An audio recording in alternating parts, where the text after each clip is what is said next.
Good morning, students. On the last turn, we have done the questions based on direct proportion. Now today we will start inverse proportion.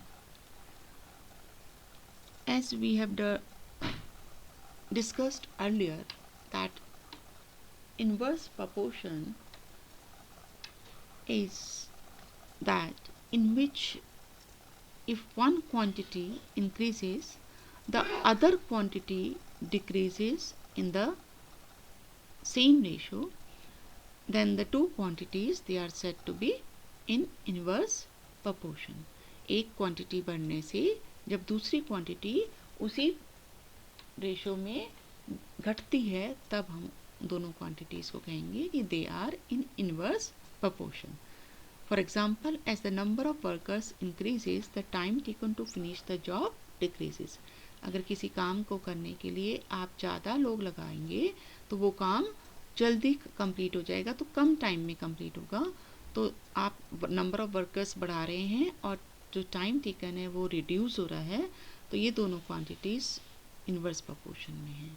इसी तरह से अगर कोई fix distance cover करने के लिए आप स्पीड बढ़ाएंगे तो टाइम कम लगेगा, तो स्पीड और टाइम भी उस केस में इनवर्स प्रोपोर्शन में होंगे. जैसे हमने यहाँ पर एक एग्जांपल लिया है कि जाहिदा अपने स्कूल 4 तरीक़ों से जा रही है, या तो वॉकिंग से, रनिंग से, साइकिलिंग से और कार से. तो हर चारों तरीके से जब वो जा रही है तो उसकी स्पीड दी हुई हमें.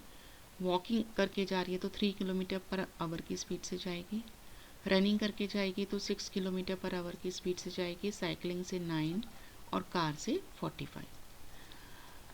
तो स्कूल से घर तक उसको जो समय लग रहा है वो मिनट्स में 30 मिनट्स, 15 मिनट्स, 10 मिनट्स और 2 मिनट्स का लग रहा है. क्योंकि स्पीड बढ़ रही है यहाँ तो टाइम रिड्यूस होगा, जो कि हमें इस टेबल से भी दिखाई दे रहा है. तो यहाँ पर आप स्पीड दुगनी कर रहे हैं, लेकिन टाइम स्पीड अगर दुगनी करा है तो टाइम हाफ हो गया. स्पीड 3 टाइम्स करी है आपने तो टाइम 1/3 हो गया. स्पीड अगर आप 5 टाइम्स कर रहे हैं, 15 टाइम्स कर रहे हैं, 3 15 से 45 होता है, तो टाइम 15 से डिवाइड हो रहा है, 30/15 दैट इज़ 2. लेकिन यहाँ पर जो दोनों क्वांटिटीज़ का प्रोडक्ट है आप देख रहे हैं, यहाँ भी 90 आएगा, ये भी 90 90 90. तो ये दोनों क्वांटिटीज़ इनवर्स प्रोपोर्शन में हैं और हम देख रहे हैं दोनों क्वांटिटीज़ का प्रोडक्ट कांस्टेंट है.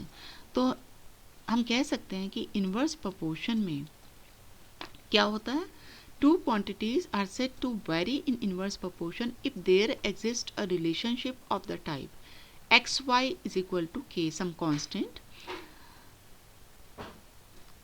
मतलब x और y का प्रोडक्ट कांस्टेंट अगर है तो हम कह सकते हैं, जहाँ पे x एक क्वांटिटी हमने कहा और y दूसरी क्वांटिटी, तो हम कह सकते हैं कि x और y इनवर्स प्रोपोर्शन में है. तो अगर हमने दो वैल्यूज़ ले ली x और y की as x1 y1 x and x2 y2, तो इस रिलेशनशिप को हम क्या लिख सकते हैं, x1 y1 equal to x2 y2, और you can write it as x1 upon x2 equal to y2 upon y1 है. y1 अपॉन y2 नहीं लिखा हमने, y2 अपॉन y1. चलिए इस पे बेस्ड कुछ क्वेश्चंस करेंगे. In a television game show, the prize money of 1 lakh is to be divided equally amongst the winners. Complete the table and find whether the prize money given to an individual winner is directly or inversely proportional to the number of winners. 1 lakh का prize winners में equally divide हो रहा है, तो हमें इस table को complete करना है. इसमें अगर नंबर ऑफ विनर्स 1 है तो पूरा 1 लाख उसी व्यक्ति को मिल जाएगा.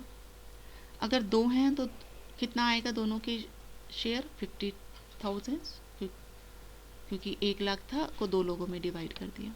तो हमें बताना है अगर 4 विनर्स होंगे तो हर विनर को कितना प्राइज अमाउंट मिलेगा।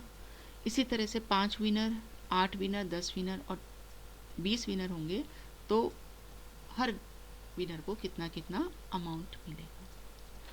अब यहाँ पर क्योंकि टोटल मनी तो फिक्स है 1 लाख, अगर आप नंबर ऑफ विनर्स बढ़ाएंगे तो सबको जो शेयर है, जो सबको मिल रहा है अमाउंट, वो रिड्यूस हो जाएगा उसी प्रोपोर्शन में।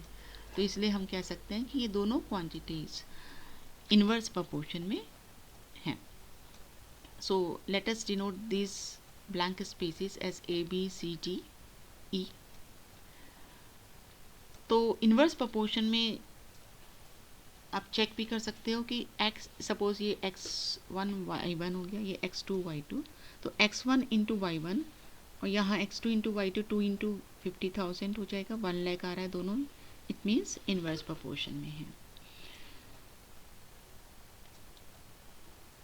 तो इनवर्स प्रोपोर्शन की कंडीशन के हिसाब से दोनों क्वांटिटीज़ का प्रोडक्ट सेम कांस्टेंट रहता है।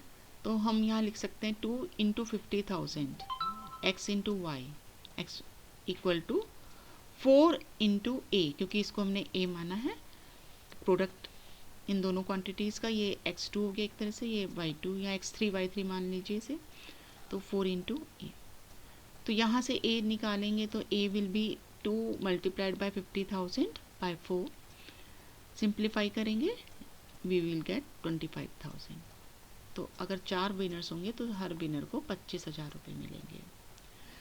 अब हमें यहाँ b फाइंड आउट करना है। So again we can write 2 into 50,000 equal to 5 into b।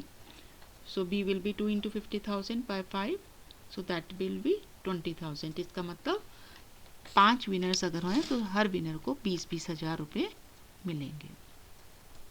इसी तरह से आप आगे की वैल्यूज फाइंड आउट करेंगे। 2 multiplied by 50,000 will be equal to 8 multiplied by c। हम किस चीज़ का यूज़ कर रहे हैं, एक्स वाई कांस्टेंट, तो ये जो गिवन का वैल्यूज़ थी उसका एक्स वाई का प्रोडक्ट हो गया और ये हमारी अननोन। यहाँ से c आ जाएगा 2 into 50,000 by 8। So after doing calculations we will get 12,500। इसी तरह से हम d और e की वैल्यूज़ भी फाइंड आउट करेंगे। नेक्स्ट वन,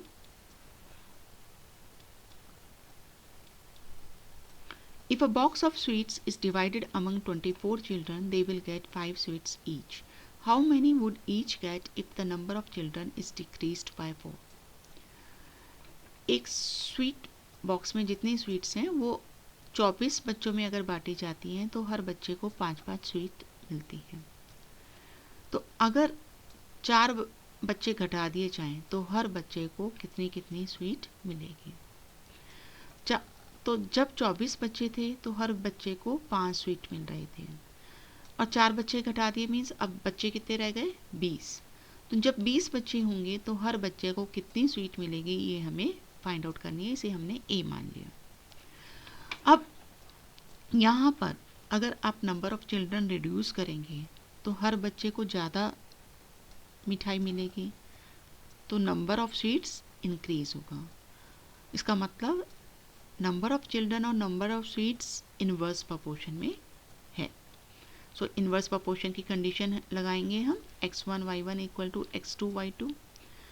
ये हमारा x1 हो गया 24, ये y1, ये x2, ये y2। So we get 24 multiplied by 5 equal 20 multiplied by 8 a।